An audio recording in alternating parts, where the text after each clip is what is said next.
16 bölüm. Dем alış өткөндөн кийин Магдалалык Мариям, Жакыптын энеси Мариям жана Саламия болушуп, Ыйсанын сөөгүн майлап келүү үчүн жыттуу майларды сатып алышты. Анан жуманын биринчи күнү таң азанда мүрзөгө жөнөштү. Жолдо өз ара: "Көр оозундагы ташты бизге ким жылдырып берер экен?" деп келишти. Бирок карашса, таш жылып калыптыр. Таш болсо абдан чоң болчу. Көргө кирип, оң тарапта отурган ак кийимчен бир уланды көрүп, үрөйлөрү учту. Улан болсо: "Коркпогула, силер айкаш жыгачка кадалган Назареттеги Ыйсаны издеп жүрөсүңөр. Ал тирилип кетти. Бул жерде жок. Анын сөөгү коюлган жер мына. Эми болсо баргыла да шакирттерине жана Петирге муну айткыла. Ал силерден мурун Галилеяга барат.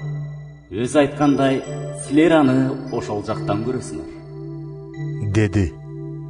Айран таң калып, коркунучтан калтыраган аялдар көрдөн чыгып чуркап жөнөштү. Бул окуядан жүрөктөрү түшүп, эч кимге эч нерсе айтышпады.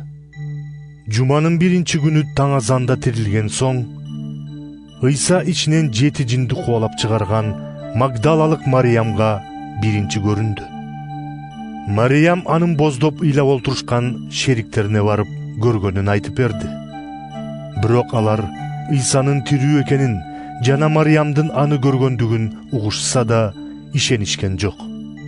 Мындан соң Ыйса айылга бара жатышкан 2 шакиртине башкача кейипте көрүндү. 2 шакирт кайтып келип калгандарына көргөндөрүн айтып беришти. Бирок аларга да ишенишпеди. Мындан кийин Ыйса тамактанып олтурушкан 11 шакиртине көрүндү. Шакирттеринин өздөрү да ишенбей, өзүнүн тирилгенин көргөндөргө да кежирленип ишенбей коюшканы үчүн аларды урушту. Анан Ыйса аларга мындай деди: "Бүт жер жүзүн кыдырып, бардык адамдарга жакшы кабарды жарыя кылгыла. Ким ишенип чөмүлдүрүлсө, ал куткарылат. Ал эми ким ишенбесе, ал айыпталат. Ишенгендерди бул жишаандар коштойт. Алар менин атым менен жиндерди кубалашат, жаңы тилдерде сүйлөшөт. Жылаандарды кармап алышса, же уу ичип алышса, зыян тартышпайт. Ooрлууларга кол коюшса, алар айыгып кетишет."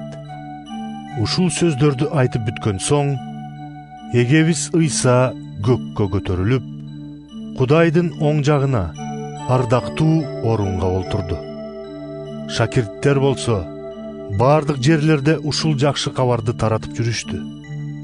Эгебиз аларга жар болуп, айтылган сөздү кереметтүү жышаандар менен ырастап жатты. Аялдар Петир менен анын шериктерине барып, өздөрүнө айтылган сөздүн баарын кыскача айтып беришти. Ушундан соң Ыйса шакирттери аркылуу күн чыгыштан күн батышка чейин түбөлүк куткарылуунун ыйык жана өлбөс өчпөс кабарын таратты.